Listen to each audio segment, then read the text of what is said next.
The sun sets on a quiet evening, marking the end of another day. A little girl with purple hair sighs, lamenting that it's been 2 days since she fell into this strange world with no way home.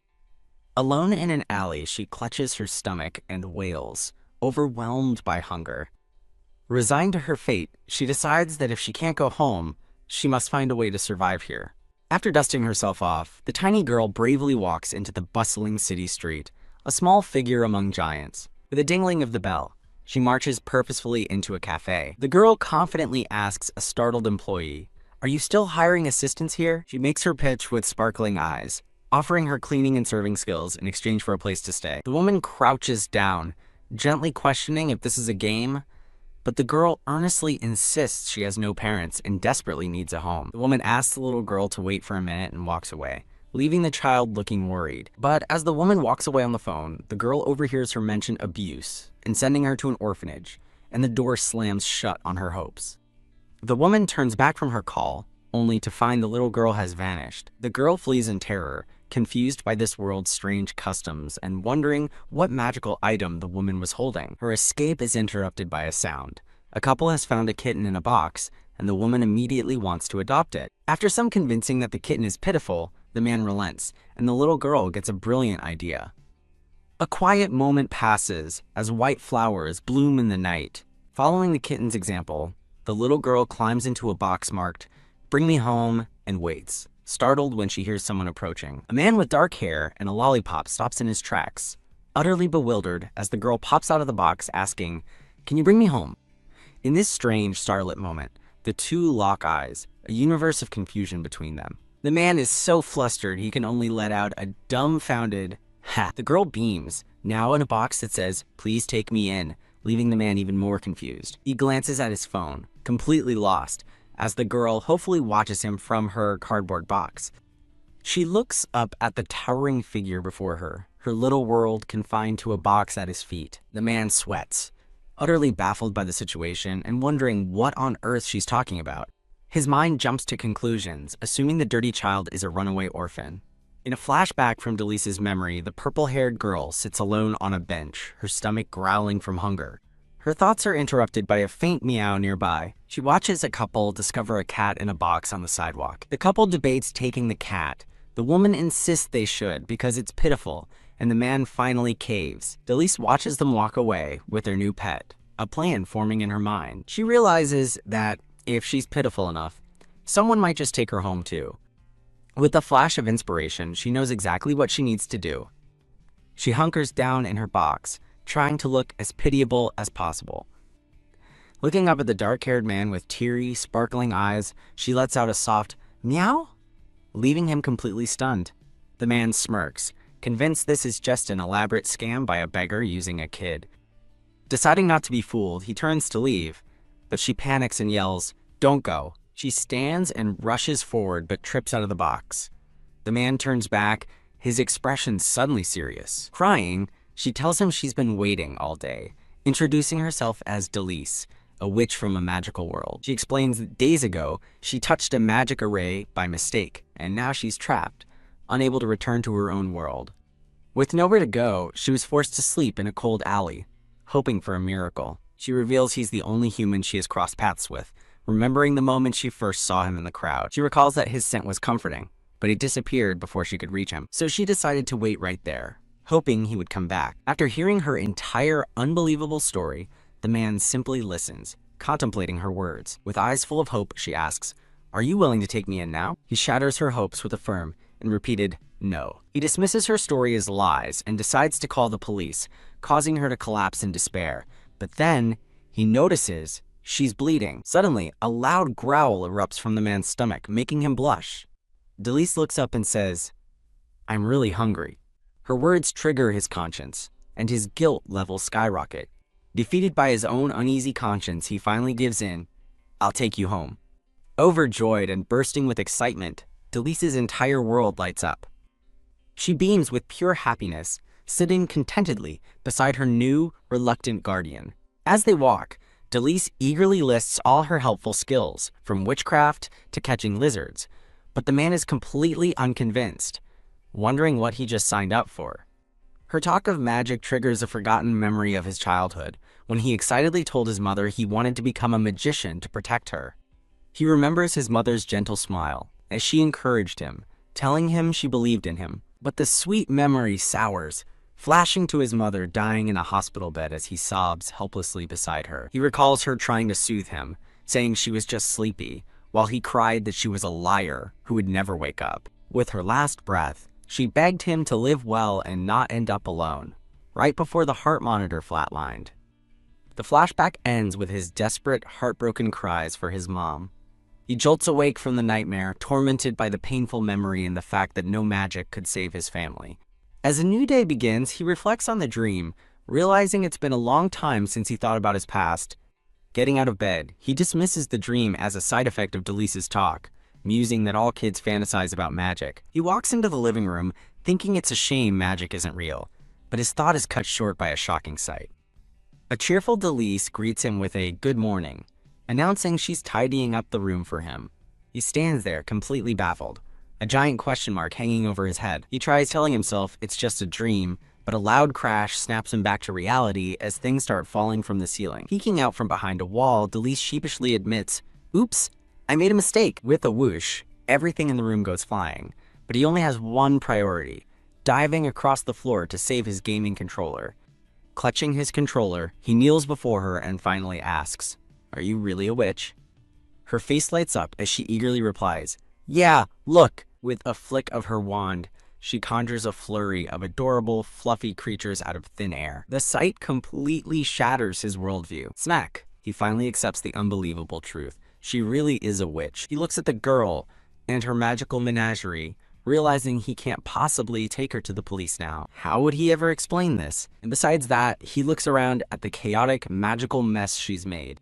In a flash, her magic makes the entire apartment sparkle, and she looks up at him, proudly waiting for praise. He's completely won over, thinking to himself that he can't just send her away now. Staring at her teary, hopeful face, he ruffles his hair in frustration, admitting how troublesome this all is. He finally lays down the law.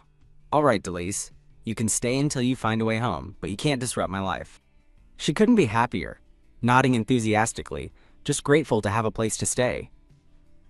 As night settles over the city, their strange new life together begins. The man settles onto the couch, ready to finally relax for the evening, but his peace is immediately interrupted by Delise standing right in front of the TV, and he grumbles for her to move. She shuffles aside, completely mesmerized by the TV, and then starts passionately cheering for the game he's playing. He deadpans, thinking her real-life magic is way cooler than some pixels, and adds, "You're still blocking the TV." He mentally compares her to the magical girl heroines of his youth, concluding that she seems awfully ordinary for a witch. Sensing his thoughts, she furiously objects to being called ordinary and unimpressive, insisting her earlier magical blunder was a one-time thing. HMPH. With a determined pout, she decides to show him what she's really made of. She points her wand, and he's suddenly yanked into the air, yelling in complete shock. "See how awesome I am," she says proudly, promising she can do even more. Her more involves spinning him around uncontrollably until he's begging her to stop before he throws up. With one last flick,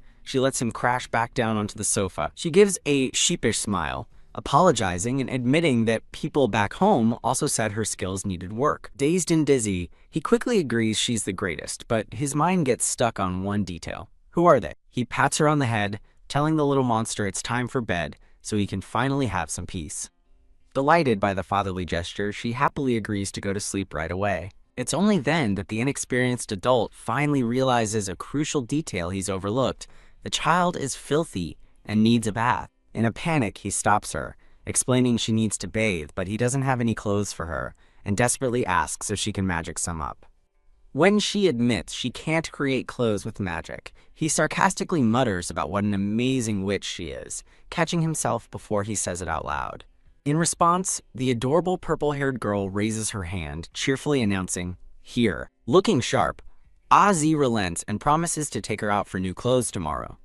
In a flash forward to the shopping trip, the little girl excitedly tries on dresses in a clothing store. The shopping spree is a success, showing her modeling 3 incredibly cute new outfits. Tap tap.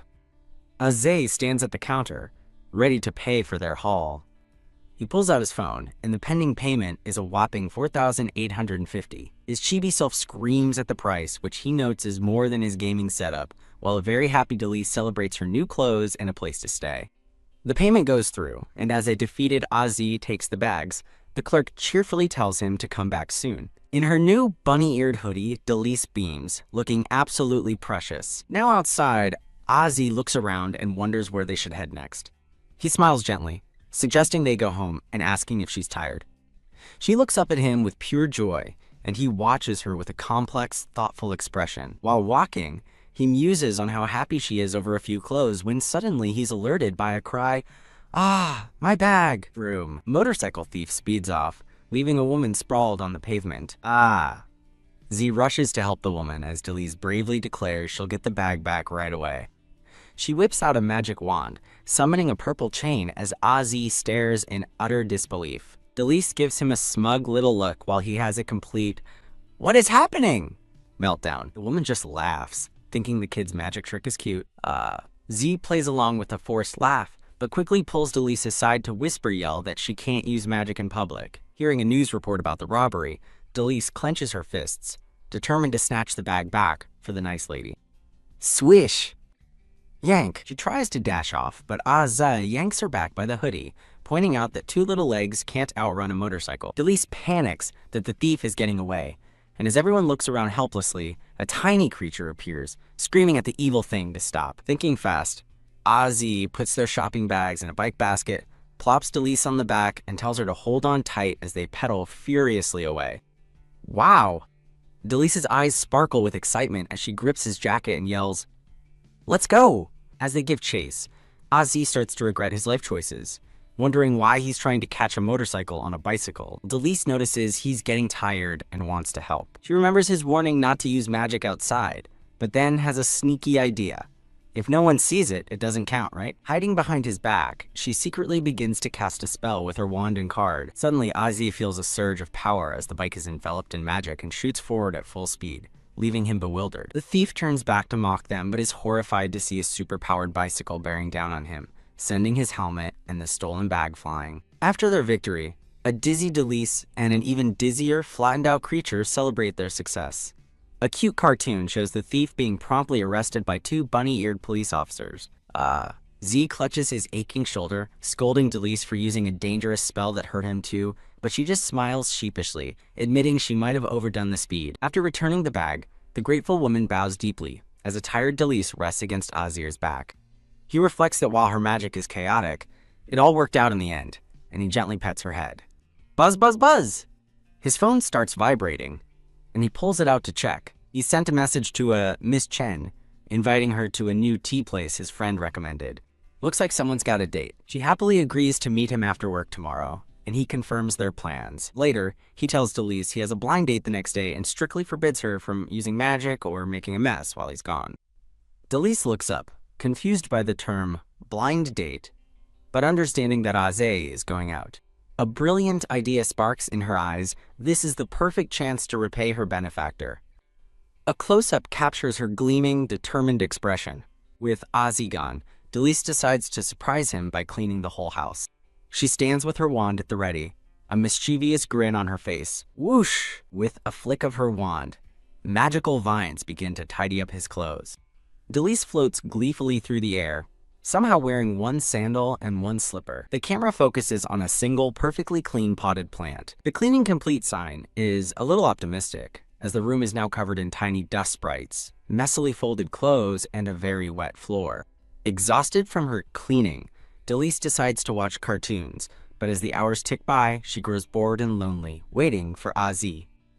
As night falls, she waits sadly in the dark, her face reflecting her loneliness. She flashes back to her own childhood, remembering playing alone and wondering why she never felt the same joy she sees in others. Resting her chin on her hands, she looks on with a wistful, lonely expression. Watching a cheering crowd on TV gives her an idea, and she wonders if this is how people in his world show support for each other. The next day, the dark-haired man gets ready, looking sharp as he adjusts his tie. He psychs himself up, determined not to fail today, as Delise peeks out and asks if he's going somewhere important. With a sniff, Delise follows a familiar scent to the front of a cafe as the sun sets. That's right, it's Z's scent.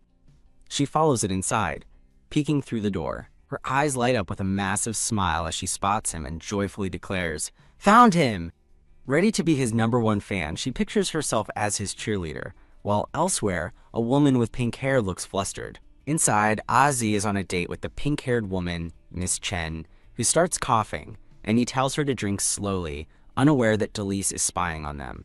As Miss Chen insists she's okay, Delise pops up from behind the booth, silently cheering Ozzy on. Miss Chen recalls Mr. G saying he was single and lived alone, which he confirms, but she secretly fumes, thinking he's a scumbag for not mentioning he has a kid. Feeling deceived, she abruptly ends the date, saying she can't accept a man with a child, leaving Ozzy stunned while Delise innocently wonders if her cheering worked. A rustle announces his return, and he's absolutely furious, glaring at Delise as the scene fades to night. Later, he thinks back on the disastrous date, lamenting that their chat was going so well until it was so rudely interrupted.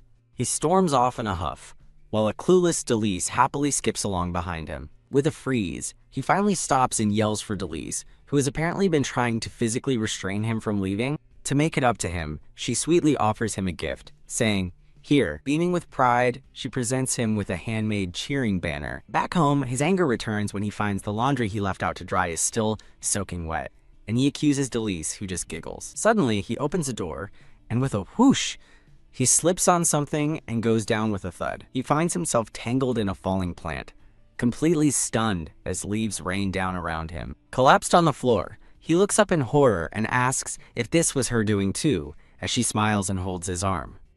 She quickly apologizes, promising to tidy up the mess she made. His eye twitches as he looks at the mess, asking what on earth it is. It's her banner. She explains that she wanted to bring the prettiest one to cheer for him, but it took a long time to make. She looks down, sadly, at her crumpled handiwork. Seeing her expression, Ozzy is caught between frustration and pity. His anger melts away, and he pats her head, telling her to be careful with scissors, thinking her intentions were good even if the result was chaos, just as a knock sounds at the door. Knock, knock! The door bursts open and a man with long hair rushes in, grabbing Jizi Chen and demanding to know when he had a secret kid. As the two men argue, Delise watches from the side, completely bewildered by the sudden chaos. She tilts her head, peeking from behind the wall with a look of pure confusion. The newcomer, Jizi Chen's childhood friend Lu Jingyi, watches them have dinner, and oops, Delise makes a bit of a splat. Z patiently cleans her up, telling her to be careful, as Delise admits she's never eaten this before. Resigned to his new role, Ozzy begins peeling shrimp for her, while his friend looks on with a complicated expression. As Ozzy gently rolls up Delise's sleeves so she won't get cold, his friend watches the tender moment unfold. A small cartoon shows the long-haired friend looking exhausted by the whole situation. Later, he watches from a doorway as Delise follows Ozzy through the apartment. Lu Jingyi finally confronts him, demanding an explanation about the kid, but Ozzy just tiredly repeats that she's a homeless child staying with him. His friend accuses him of having a secret love child, but Ozzy furiously denies it, and Lu Jingyi backs off, apologizing for doubting him. With a smooth smile, Lu Jingyi seems to accept the explanation. Phew. Ozzy breathes a sigh of relief, thinking he's finally cleared up the misunderstanding. Lu Jingyi then suggests he just adopt her, but Ozzy refuses, worried it will ruin his chances with women, to which his friend scoffs that he wasn't having any luck anyway. He playfully pokes at the now grumpy Ozzy, teasing him relentlessly. Giving him a symbolic death glare, Lu Jingyi gets serious, pointing out that Ozzy isn't really interested in dating and is only going on blind dates to fulfill his late aunt's last wish. He explains that the women probably sensed his heart wasn't in it, which is why he kept getting rejected.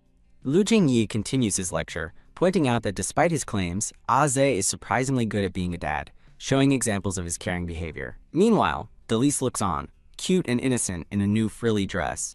She happily runs off, announcing that she'll bring them tea and snacks. But the heavy tray proves to be a bit much for her, and she trembles as she tries to carry it. Lu Jingyi watches Delise bring them a tray and teases Ozzy, saying he's clearly enjoying being a dad and should just focus on that now. Z explodes, angrily asking what he means by enjoy, and demanding his friend be serious for once. He dismisses her as a bother who's only staying temporarily. But just outside the door, Delise overhears every word, her face falling in sorrow. The next day, Azi returns home with cakes he bought for Delise, calling her name, but the apartment is completely silent. He looks around the empty room, confused, wondering where she could have gone. Still finding no sign of her, his concern begins to grow. He makes a call, confirming with someone on the other end that they haven't seen her either. A glimmer of hope crosses his face as he wonders if maybe, just maybe, she finally returned to her own world. Later that night, he sits on the couch, surrounded by snacks, sighing in relief that the house is finally quiet again. He leans back with a satisfied smile, thinking how nice it is to have no one causing trouble or costing him money. But as the clocks tick-tock, time stretches on, and the silence starts to feel less peaceful. The quiet gets to him, and in a moment of agitation, he throws his game controller aside.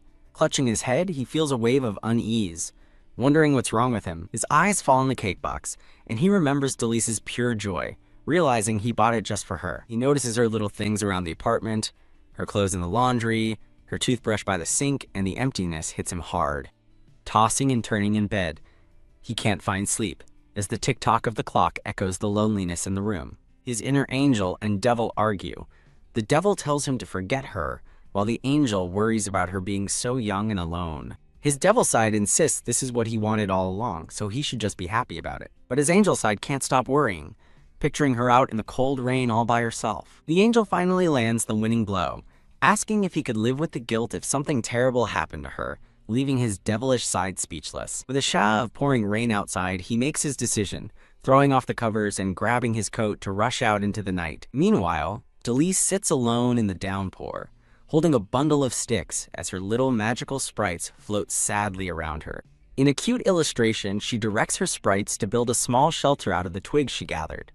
The makeshift stick house stands complete, a testament to their hard work. She proudly presents the little hut to her sprites, declaring it their new home. As the rain pours down, she huddles inside the flimsy shelter, trying to convince herself it's much better than before. She smiles sadly, thinking, Zay must be happy now that she's gone, wanting him to not hate her anymore because he was so nice to her. Elsewhere, a frantic Ozzy searches in the storm, desperately wondering where on earth that kid could have run off to. He runs through the rain-soaked streets, wearing his duck pajamas under a trench coat. Determined, he continues his search, his makeshift outfit, a stark contrast to his serious expression. A tap sounds as he hurries through the wet grounds of a park. With a swoosh, the wind and rain whip around him as he scans the dark, empty park.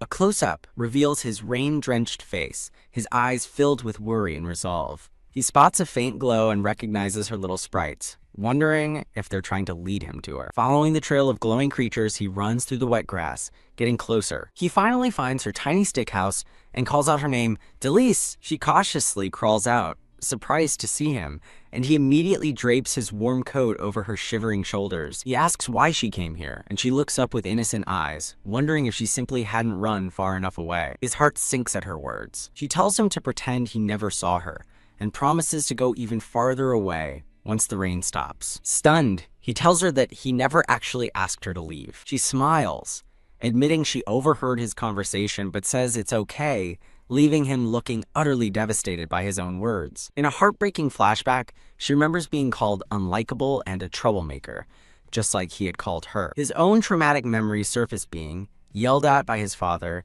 and hearing others gossip about how no one wanted to adopt him after his mother passed away. Delise explains she ran away because she didn't want to make a nice person like him unhappy, while he realizes with horror that he was repeating the cycle of abandonment he himself had suffered. Overwhelmed with guilt, he wonders why he didn't see their shared pain sooner, realizing he was no better than the scumbags who left him.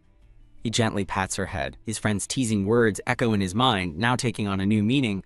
Why don't you just adopt her? He softly calls her name, and a teary-eyed Delise looks up at him. Holding the umbrella over her, he gently asks if she's still willing to go home with him, and her eyes widen in shock. He finally confesses that he's never hated her, and admits his cruel words were just a misguided attempt to save his own pride. Looking at her with genuine remorse, he offers a simple, heartfelt apology. "I'm sorry." Blushing, he admits that without her, there's no one to eat his cakes and the house is too quiet, leading her to ask hopefully if he really doesn't hate her, which he confirms. As the rain falls, he holds the umbrella over her, and they walk home together under the protection of his coat. She immediately pushes her luck, asking for cake tomorrow, and every day after, and he lovingly agrees to make it up to her. Beep, beep, click.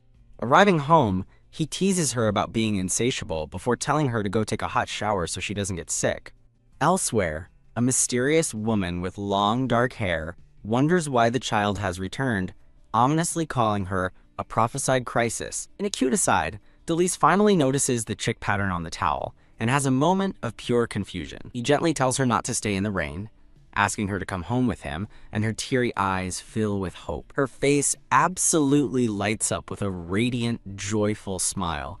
The scene shifts as 2 weeks pass in a blur of sunny days. 2 weeks later, a man with two-toned hair is taking out the trash when he spots a familiar-looking woman and calls out to her. She turns and recognizes him as the nice person from before, asking if he lives there too, which leaves him completely baffled.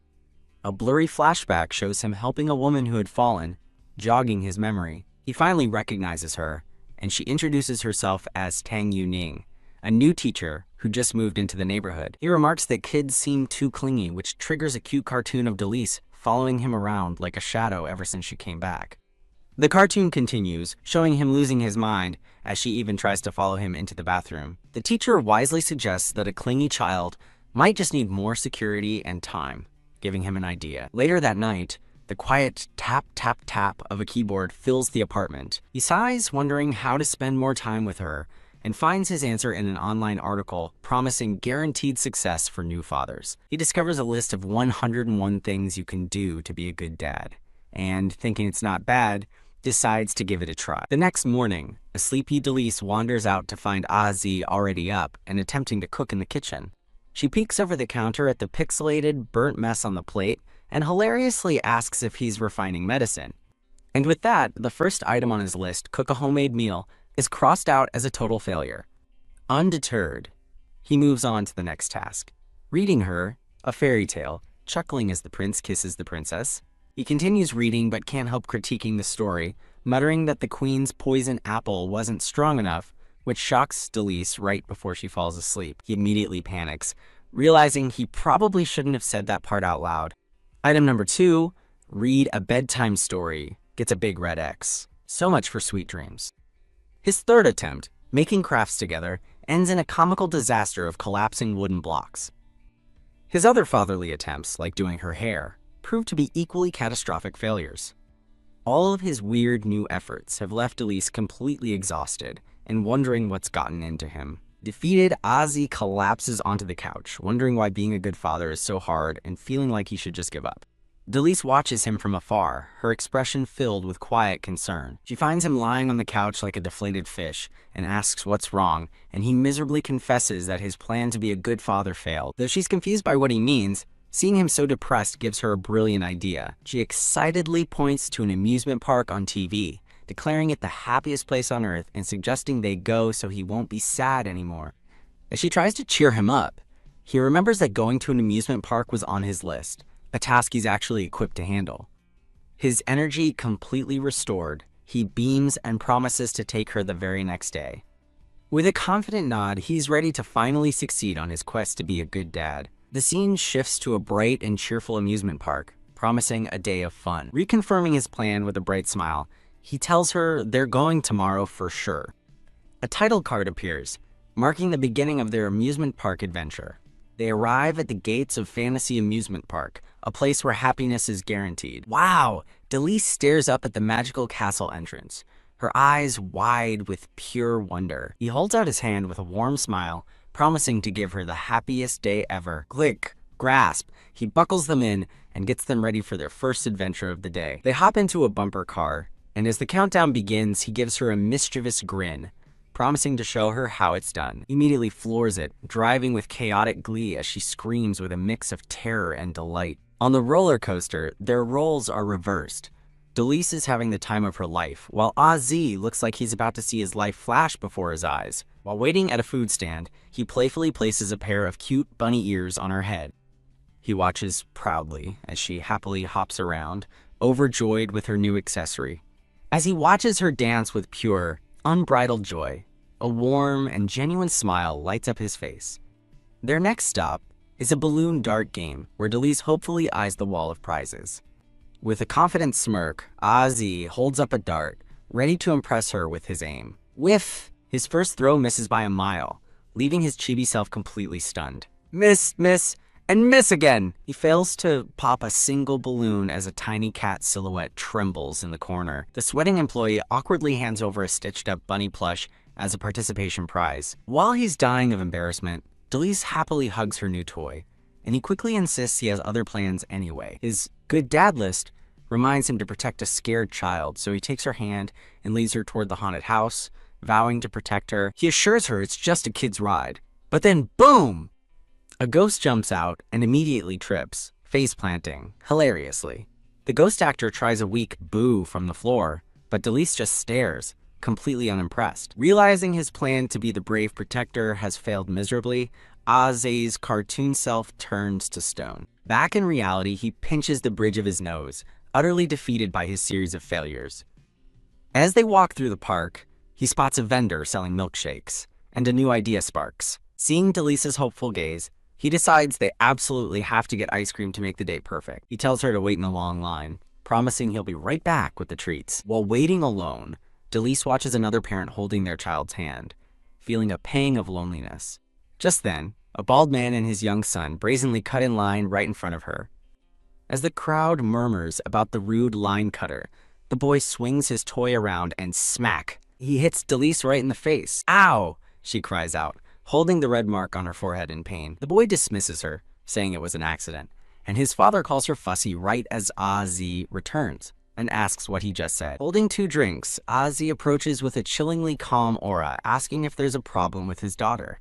The threat hangs heavy in the air as his protective gaze locks onto the man who insulted her. A title card for the series appears. What should I do if I found a witch? The scene shifts with a delicate floral transition. Ah. Z crouches down to her level, gently asking Delise what just happened. On the verge of tears, she explains how the man cut in line and his son hit her in the face without apologizing. Pat? He softly strokes her head, comforting her and calming her down. He stands up to face the man, his voice firm as he says, "Sir, why don't you make your son apologize first?" With a determined look, he begins rolling up his jacket sleeve. The man grabs him, shouting that she's not hurt, but Z's cold glare promises trouble. Slap away. Z forcefully bats the man's hand off his jacket. He coolly gestures toward the park surveillance cameras, pointing out that everything was recorded. His expression is pure ice, showing he's dead serious and not backing down. He calmly tells the man to apologize and get in line, but the man just seethes with rage. With a smirk, Ozzy suggests they can fight elsewhere if he wants, away from the children. Glare! His eyes narrow as he delivers his final warning. But before that, make your son apologize. A terrifying dark aura erupts around Ozzy as menacing whispers surround the stunned father and son. The cartoon duo sweats profusely before turning tail and running for their lives. Ozzy strikes a cool pose for the admiring onlookers, pretending to be completely unfazed, but in his head, he's a sweaty mess, relieved they left because he was totally bluffing and couldn't actually fight him. Later, sitting by the Ferris wheel, he sees how quiet she's become and worries that the incident ruined her mood. They sit silently on a bench together, the cheerful park atmosphere, a stark contrast to their somber mood. He mentally kicks himself, thinking he's completely messed up again. His chibi self has a full-blown panic attack, screaming at himself for being stupid enough to leave her alone. Delise looks up at him with wide, questioning eyes, wondering if he really meant it when he said he'd protect her. A small, genuine smile touches his lips as he looks back at her. Ruffle! He playfully messes up her hair, assuring her, "Of course, I won't let you get bullied by others." Her eyes instantly well up with tears, touched by his sincere promise. The moment triggers a traumatic flashback of a man grabbing her and accusing her of stealing, while she desperately insists she's innocent. The painful memory continues as a woman with glasses tells an unseen Professor Steer not to let a bad kid like her corrupt the other orphans. In her flashback, a tearful young Delise insists she didn't do it, while the faces of condemning adults loom in the shadows. Other children gossip about the unruly kid, cruelly noting she doesn't even have a dad to protect her. Her eyes open to a new understanding, a warm smile gracing her lips as she finally grasps what a dad truly is. Nothing, she tells him with a radiant smile. Delise just suddenly feels so happy. She explains that while the park was fun, the most important part was that he protected her like a real dad, making her super happy. He's a bit taken aback by her heartfelt words. While she continues to beam with pure joy, cling, she adorably grabs his jacket, gushing about how handsome he was scaring the bad guy away, causing his chibi self to blush with pride. Her praise recharges his confidence, and he gives a satisfied smile as he perks up, ready for more. Throw. He decisively tosses his good dad list into the trash, deciding to just ask her what she wants to do next. He takes her hand, and they continue their day, ending with her happily devouring a well-deserved ice cream sundae. Click. She snaps a cheerful selfie, capturing the perfect day, while the tiny black cat mascot strikes a sassy pose in the background. As fireworks paint the night sky, he lifts her onto his shoulders, a perfect ending to their adventure. Their fun-filled day continues with a magical ride on the carousel. Back home, he collapses in exhaustion, sighing that he's so tired he can't even walk anymore. His own words echo in his mind, and his cartoon self stops dead in its tracks. The phrase triggers a memory of a tiny Delise in a pink onesie, constantly trailing right behind him. A thoughtful look crosses his face as he wonders if, after all this, she still doesn't feel secure. The scene shifts to 2 months later, where determined Ozzy has finally learned to cook something edible. He proudly serves 2 delicious-looking meals, announcing that dinner is ready. But Delise isn't at the table. She's staring wistfully out the window at the snowy landscape. He walks over with her apron, gently asking what has captured her attention so completely. Following her gaze, he sees kids playing outside and assumes she wants to join them. The camera focuses on the intricate snowflake pattern of his cozy sweater, but she's not thinking about making friends. She's just thinking that the fluffy snow looks exactly like ice cream. A cute transition of little puppy faces fills the screen. Seeing her pout, he immediately panics, worrying that watching the other kids reminded her of being bullied. She sighs, clarifying that she's only sad because it's too cold for Ozzy to let her eat the ice cream outside. Later at the dinner table, he asks her if she gets bored being home alone all day while he's at work. She beams, telling him she's never bored because she has cartoons and little sprites to play with. Poof! As if on cue, tiny, fluffy sprites pop into existence all around her. The adorable fuzzballs nuzzle her cheeks affectionately. One of the little sprites smacks its chest, puffing up with pride. She says she loves her new life, but her expression saddens as she admits she misses someone named Ann.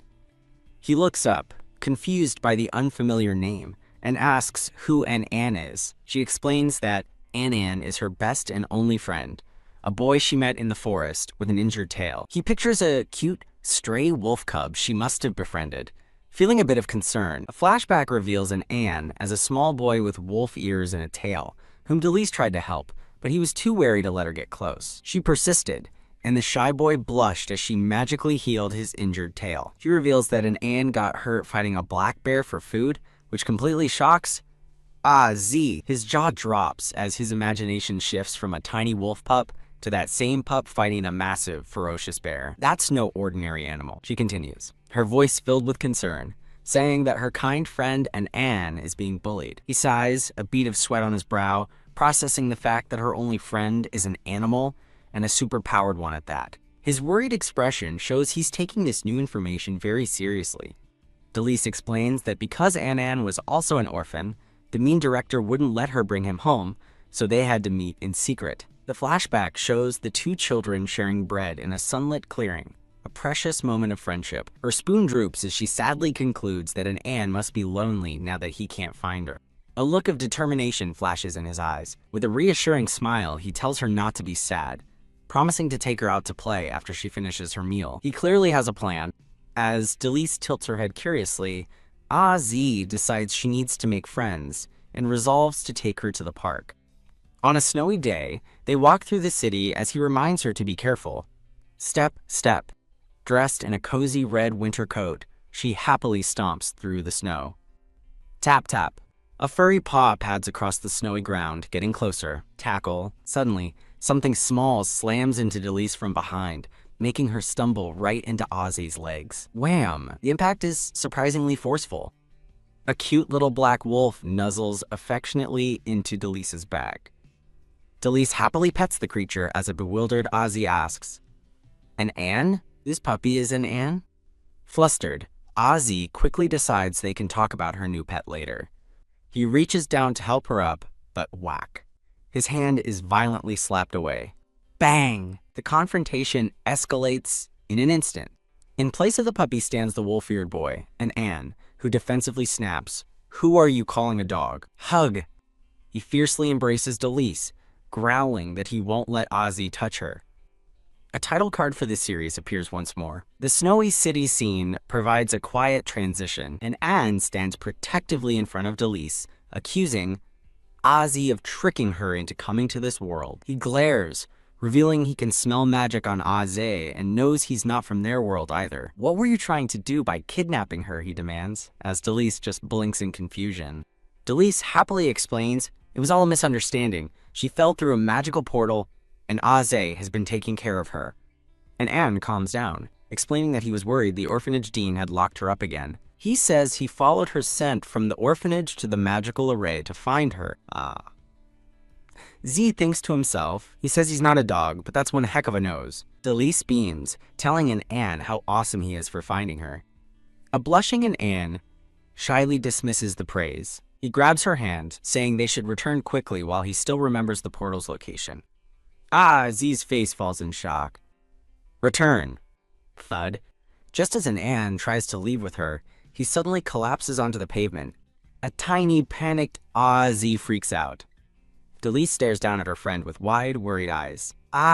Z rushes over and touches an Anne's forehead, realizing he's burning up with a high fever. His eyes widen with serious concern. Back at home, an Anne sleeps soundly in bed while Delice watches over him. Z gently tells her it's late and that he'll take over watching her friend. Rubbing her eyes, Delice insists she isn't sleepy at all.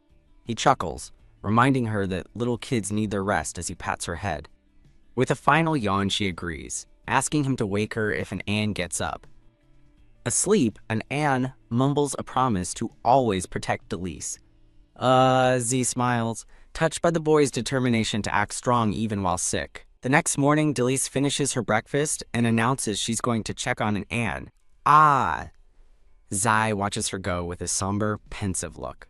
His inner thoughts reveal he's tormented by the realization that he doesn't want her to leave at all. He quickly composes himself, a gentle smile returning to his face. Entering the bedroom, he finds an explaining to Delice that he just passed out from weakness. "I'm okay now, let's go quickly," Delice and Anne urges, trying to get up. Z rushes forward, protesting that it's not safe for an Anne to take her anywhere while he's still sick. Delice looks back at an Anne with a sad expression, quietly saying she doesn't want to go back. Her words leave an Anne completely stunned. She explains that she doesn't want to return to that cold, lonely place because Z is like a dad and gave her a real home. Overcome with emotion, Ozzy's chibi self bursts into tears, sobbing that his love for her wasn't in vain. Z promises that Delice will never be bullied again, which makes her think, a dad and a home? The tiny black cat mascot furiously warns Delice that she's been tricked by this guy, and Anne fumes, thinking that men who call themselves dad are all deceitful tricksters. But Delice rushes to Ozzy's defense, insisting that he's different. She lowers her head, a thoughtful and slightly sad expression on her face. And Anne looks heartbroken, asking if she's going to abandon him, just like his own dad did. Z's eyes widen as he realizes the boy's situation is so similar to his own past. A flashback shows a younger Anne beside a shadowy boy as Delice brightly reassures him. Back in the present, Ozzy makes a decision, telling them that an Anne can stay with them. Ray's head. And Anne looks up, completely stunned by the unexpected offer. Ozzy formally invites him, using his full name, Luo-an, to stay with them. A gentle smile plays on his lips as he looks at the two children. He seems pleased with his decision to expand their little family. A title card for What Should I Do If I Found a Witch appears on screen, but reality quickly sets in as Ozzy checks his phone, realizing he impulsively agreed to raise two kids with no money. Staring at his empty bank account, his chibi self sweats, confirming he's totally broke, perks up, and Anne's ear twitches as he overhears the money troubles. Delise happily shows off an Anne in some of her old clothes, but he looks uncomfortable. The phrase, "no money," triggers a painful memory of his father being threatened over a debt. As his father begs for more time, a younger Anne watches in terror from the corner.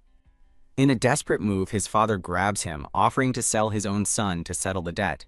A flashback shows the man callously telling the creditor the pup can work as little, and Anne cries for his dad not to sell him. Ring! Just then, a message pops up on Ozzy's phone, advertising a family event with a huge cash prize. Looks like fate just threw him a lifeline. A sly grin spreads across his face as he thinks this opportunity isn't bad at all. He decides they'll all go out shopping for new things once Luoan has fully recovered. Delise cheers with delight, thrilled at the thought of playing outside again. But Anne is deeply suspicious, believing Ozzy just wants to fatten him up to sell him for a higher price. A wave of memories washes over him, his expression hardening with resolve. He looks down, lost in his traumatic past and his distrust of adults. Turning away, he steels himself, convinced he knows Aze's real plan. Grip! He clenches his fists, determined not to be a victim again. The scene shifts to a bright, lively outdoor shopping center, the location of the event. And Anne looks terrified and overwhelmed as a host welcomes everyone to the family competition. Two cheerful cartoon hosts kick off the event on a brightly colored stage.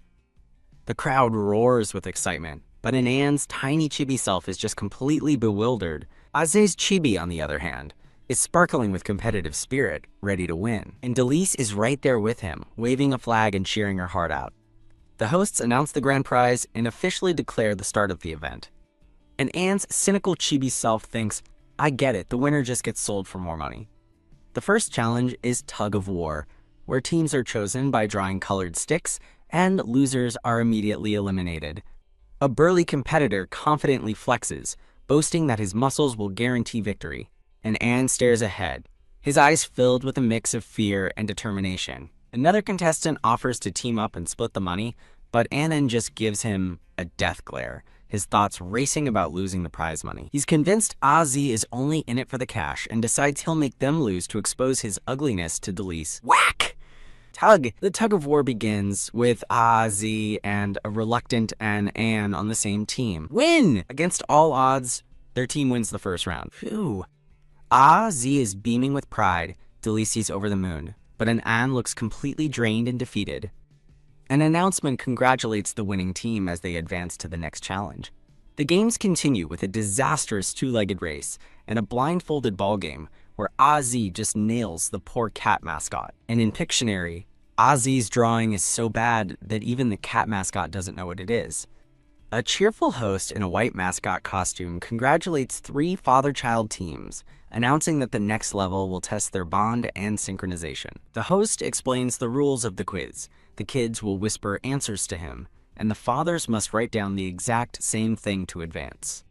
A handsome man with long, dark hair tied back and a stylish houndstooth scarf arrives on the scene, looking cool and confident. He gives a simple, in response to someone, his gaze thoughtful and directed to the side. A cute, abstract drawing depicts the final teams on stage, a cat-like father and son duo, and a human pair with the host between them. Suddenly, the long-haired man in the crowd spots someone he knows on stage, exclaiming in shock, "Damn, isn't that Aze?" He stares in disbelief, still trying to process seeing his friend Aze participating in the event. Lost in a sea of faceless audience members, he looks on with a deeply concerned and confused expression. He continues to wonder what's going on as he watches Aze and the little boy and Anne standing on the brightly lit stage. His confusion deepens as he questions Aze's presence at a parent-child activity, especially since he remembers Aze being with a little girl last time. The host, now shown as a handsome blonde man, beams as he announces that all the answers are a perfect match. He congratulates Aze and Anne, officially declaring that the father-son pair is moving on to the next round. Aze closes his eyes in relief, silently thanking his lucky stars for being able to guess so many answers correctly. The chibi host cheers into the microphone, announcing that with only 2 teams left, they're just one step away from the grand prize. A diagram illustrates the final challenge, a piggyback battle, where one team must snatch a ribbon from the other to win. The host enthusiastically explains the last game. Fathers will carry their kids, and the first child to tear off the other team's silk sash wins. Zach quickly forms a plan, telling little Luo An to get ready to grab the sash the moment he charges forward.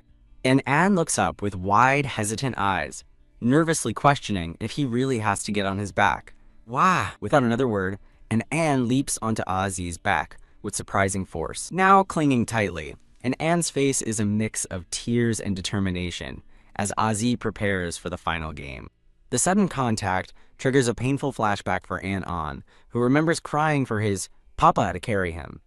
In the dark memory, a man with a bottle cruelly rejects him, calling him a bastard, while his mother begs the man not to hit him. The memory shifts to a happy one of his mother, Natasha, lifting him high in the air, making him wonder if this is what being carried is supposed to feel like. Wham! Ah! Z's voice snaps him out of his trance, calling out his name as an An clings to him tightly. Ah! Z sighs in defeat, lamenting that an An zoning out just cost them the prize money. The boy just looks up, still in a daze, and An watches from Ozzy's back as the other team celebrates their victory on stage. Later, Delise asks Ozzy why he suddenly froze during the game. He brushes it off, but an An watches him with concern, wondering what's really wrong. And An worries that Ozzy is angry about losing the money, convinced he won't be forgiven for the mistake. A voice calls out, Jize Chen, and the long-haired man from the crowd turns around, his face a perfect picture of who me, shock. And An glares at the newcomer with suspicion, wondering if this man is one of Ozzy's accomplices. Ah! Zed looks surprised to see his friend, asking, Old Lu? Why are you here too? His friend, Jize Chen, immediately grabs him, demanding to know how long he's had a son, and Ozzy explains it's a long story about finding him on the street. Jize Chen deadpans, asking sarcastically if Ozzy's house is now a homeless shelter. He points out the financial strain of raising 2 kids on a small salary, and bluntly suggests sending them to an orphanage. Ozzy recoils in horror at the suggestion, shouting, How could I do that? With fierce determination, he insists he made a promise to care for them and will find a way, because he's a responsible adult. A cute chibi version of Ozzy puffs out his chest proudly, while Jize Chen gives him a skeptical, toothy grin. Shove! Jize Chen pushes him away, telling him to get lost and calling him out for talking about raising kids when he won't even talk about love. Z watches silently as his friend begins to walk away after the harsh words. Thinking An misunderstood his friend's cruel joke, Z frantically clarifies that he's not a human trafficker and would never sell them. He kneels down to An's level, offering him a small gift bag with a gentle smile. Rub! He affectionately ruffles the boy's hair, reassuring him that no matter what happened in his past, he would never abandon him. Delise beams, telling An that Ozzy is different and they finally have a real home, which causes An's cute black cat ears to pop out in surprise. Giggling, Delise points out his ears, teasing him about how happy he must be. Flustered, An denies being happy and frantically tries to hide his ears, his cheeks bright red. As the little family walks away, Jize Chen turns back to ponder, watching them with a complex expression before departing himself. The scene shifts to a cozy home, focusing on a bowl of snacks on a table. A young woman with brown hair munches on a chip, remarking how touching a story is, while Delise appears beside her with a V for Victory sign. The woman's expression turns serious as she considers a prophecy about a crisis, deciding she needs to test the 2 newcomers to be sure the danger is gone. Later that night, in a dark, modern office overlooking the city, a sharp-dressed man who looks like Ozzy tidies his collar after a long day of work. Ring! While on the phone with Old Lu, Jize Chen learns about a family willing to adopt a child and firmly tells him not to make decisions on his own. In a cute chibi chat, Jize Chen fakes a bad connection to hang up after his friend scolds him for working himself sick just to avoid a social obligation. Walking home through a park late at night, Jize Chen is startled by a rustling sound from the bushes. Peeking down, he finds a tiny, glowing blue fox creature looking up at him, leaving him completely baffled. Meanwhile, Ozzy returns home to a cheerful greeting from Delise, who excitedly announces that she and An went out and earned money. A sweaty and very concerned Ozzy asks nervously just how exactly they managed to earn any money. A crude diagram shows a street performer about to smash a boulder on someone's back for a crowd of onlookers. This can't be good. Delise proudly explains, and Anne offered to help an uncle who was smashing rocks on his chest, thinking it was a great way to help Ozzy with finances. Z plays it cool, telling the kids he's not mad and just figured they thought smashing boulders looked fun, while an Anne looks on thoughtfully. Relieved, both Delise and a cat-eared Anne rush forward to give their beloved guardian a big hug. Oh! A cartoon shows Ozzy feeling completely cured by the cuteness of cuddling with a bunny and a black cat. Later, Delise watches over Ozzy as he sleeps with a fever, little white sprites floating around his head. She worries that his forehead is too hot and sweetly asks the sprites to help lower his temperature. She tells a tired Anon that she can handle taking care of Ozzy, but he thinks to himself he can't trust one idiot to look after another. Open. Z's eyes flutter open as morning arrives, his bed covered in adorable little chick sprites. Wearing chick print pajamas, he slowly sits up, feeling much better. He glances down to find both Delise and an Anne fast asleep on the floor, having watched over him all night. A gentle, heartwarming smile spreads across his face as he looks at the two sleeping children.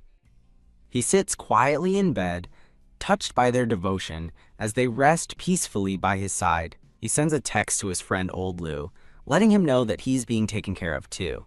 Leaning over, he gently strokes an Anne's hair, a silent thank you for the little one's concern. Sometime later, life is back to normal as Ozzy ties Delise's hair while an Anne quietly reads a book on the sofa. Ring, ring. The doorbell chimes, and Ozzy gets up to see who it is. Open. A friendly woman with long black hair stands at his door with a warm smile. She offers him a bag of food, explaining that her mom sent way too much from her hometown and she'd like to share. Thanks, Miss Tang, who then comments on how cute his two children are.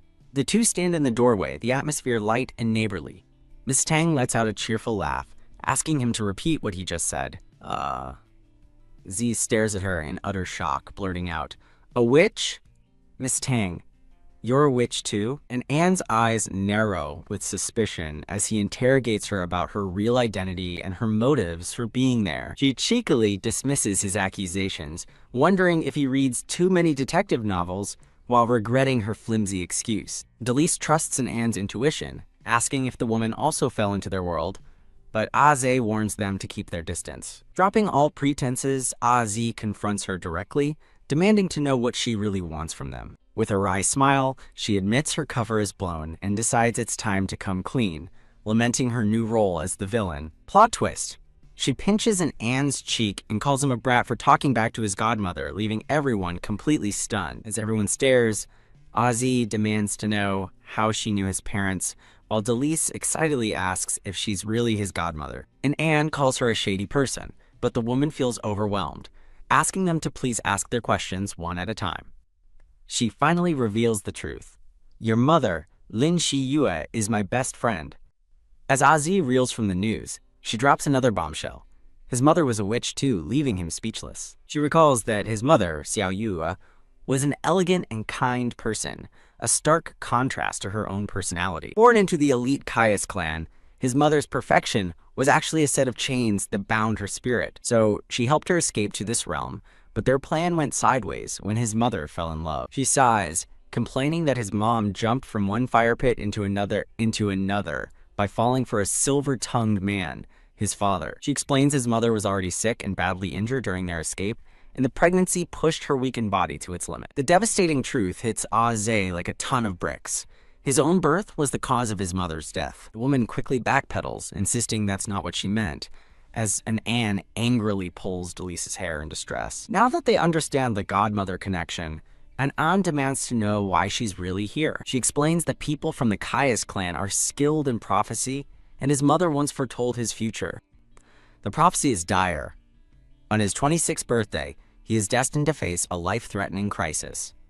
In a heartbreaking flashback, his dying mother entrusts her infant son to her friend, begging her to protect the child she won't live to see grow up. Z's eyes widen in alarm as he blurts out, "Crisis?" A woman with long brown hair explains that, back then, they didn't know what crisis meant, revealing she moved into the neighborhood after learning Ozzy was raising magical children, but she let her guard down because their mana seemed low. In a cute chibi form, she sighs, admitting her original plan to investigate them completely failed. A tiny version of the brown-haired woman thinks that at least they're allies now, while Delise fiercely declares she will protect Ozzy, and a blushing An insists he can protect him too. The woman then reveals that someone named Xiao Yue didn't want him to know any of this. The chibi woman pats a flustered chibi Aze, telling him that now that he's grown up, he can handle the difficult truth. Open! Z jolts awake in bed, sandwiched between the two sleeping kids, frantically realizing he can't sleep at all. A stressed chibi Aze lies in bed, wondering how his perfectly normal life suddenly turned into a full-blown fantasy epic. Peeking out from under the covers, he spots a small, glowing blue fox-like creature perched on his windowsill.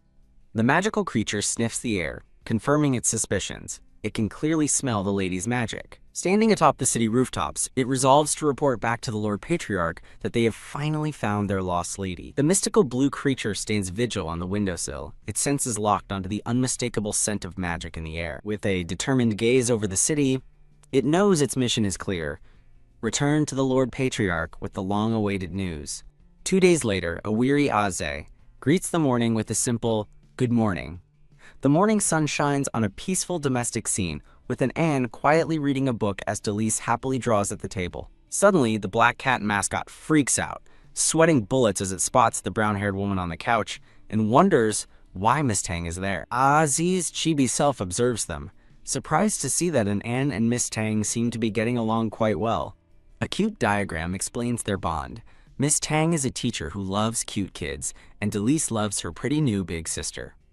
Aze looks on with a thoughtful, slightly troubled expression. He pours a drink while watching a news report about a recent surge in UFO sightings across the city. Looking pensive, he reflects that creatures from the magic continent have been appearing more frequently, and he even saw one himself last week. Miss Tang listens with growing alarm, thinking it should be impossible for them to get here, since time and space travel require a forbidden spell. Forbidden spell, Aze asks. As Miss Tang explains, it was banned by the Court of Angels for being misused, admitting that she and Xiao Yu once secretly used it. Miss Tang looks at Delise, remarking with surprise that the two children must be very impressive to know how to use such magic. Delise explains it was an accident. She was chasing a bunny through a field of yellow flowers and carelessly bumped into something. Gulp, a shocked chibi Miss Tang realizes that description sounds exactly like the magic array she left behind. She panics, realizing they must have come through her portal and dreading the trouble she'll be in if a certain group of traditionalists finds out. Wham! Her face drains of color as she bolts up, determined to go deal with the situation immediately. Back in the apartment, Azia watches the kids on the couch as mysterious purple orbs begin to materialize near the ceiling. While cleaning up the kitchen with an Anne, Aze continues his daily routine, unaware of the impending danger. He suddenly pauses, turning his head as an unfamiliar voice echoes through the apartment. Wham! A massive, brilliant purple magic circle erupts in the middle of the living room, and from it emerge 3 figures. A regal, white-haired man who declares, "It's right here." The man, Lord Caius, stands with his subordinates, his face a mask of fury as he snarls, demanding to know the whereabouts of his unfilial daughter whose magic he can smell. Delise bravely steps forward to confront them, but a red-haired man dismisses her as a weak nobody, demanding she show respect to Lord Caius and reveal where the lady is. The red-haired man grabs Delise's arm, while a narration bubble explains she's from an elite family. Ozzy watches in shock, thinking, Caius. Clinging to Ozzy's leg, Delise asks if Caius is from his mom's side of the family. She looks up with a sad expression, quietly stating that Ozzy's mom passed away a long time ago. Lord Caius sneers, calling his daughter a disgrace for having a child with a human and dying in such a pathetic place. The red-haired man asks his lord if they should take the young lady's son back with them. Hey, you've had enough time to run your mouth, Ozzy snaps, furiously rejecting them and their broken family on behalf of himself and his late mother. Fwoom! In a flash of rage, Lord Caius unleashes a devastating wave of magic. Whoosh! Whack!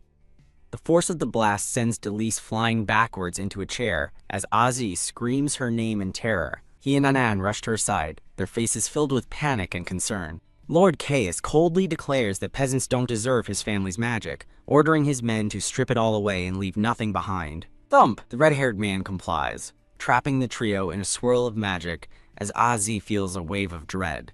thinking this is the crisis he was warned about. His vision blurs as the kids realize they can't protect him. But just as despair sets in, a new magic circle glows beneath them. Grasp! A mysterious force pulls Delise and Luoan into the air, away from Azi as he helplessly reaches for them, calling their names. A single white feather drifts down as the children form a protective barrier around Azi, stopping the attack and stunning Lord Caius.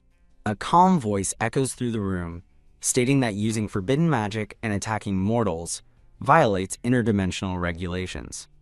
A pair of elegant, white-gloved hands opens a magnificent, glowing book. Lord Caius whirls around, enraged, demanding to know by what right the Court of Angels dares to interfere in his family affairs. A handsome, white-haired man in a pristine uniform, identified as Angel Odell, appears with a serious expression, holding a sacred-looking book. With a calm but firm gaze, Angel Odell warns Lord Caius not to challenge the authority of the Court of Angels. The scene shifts with a title card, "What should I do if I found a witch?" as Angel Odell looks on with golden eyes. Authority.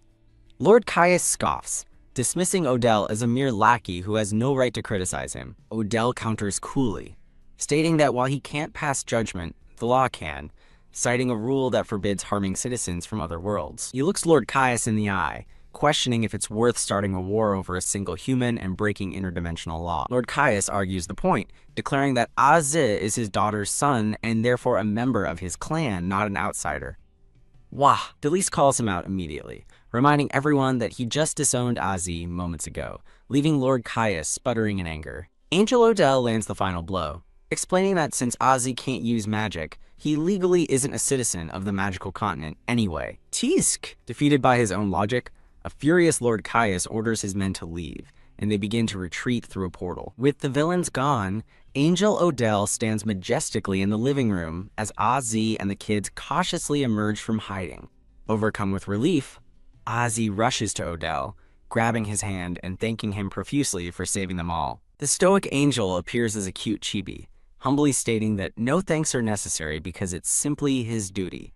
A quiet moment passes as Azi continues to hold the Angel's hand, still processing their narrow escape. Ah!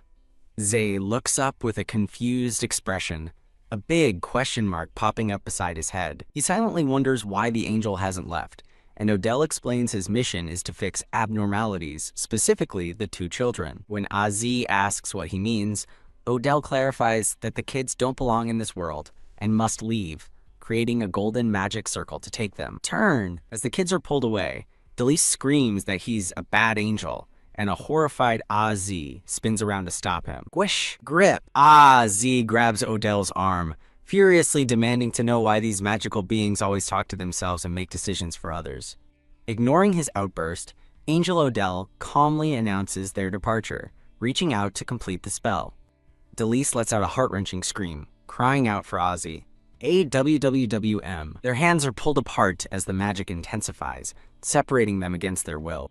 Odell coldly states that resistance is futile because the children no longer possess any magic. Suddenly, a new voice cuts in, and Odell recognizes it instantly as a woman with long, dark green hair appears, declaring his magic array won't work on them. The mysterious woman stands confidently, dressed in a stylish black and green outfit, her presence commanding the room. Delise beams with joy as a tiny witch, also arriving on the scene, apologizes for being a little late.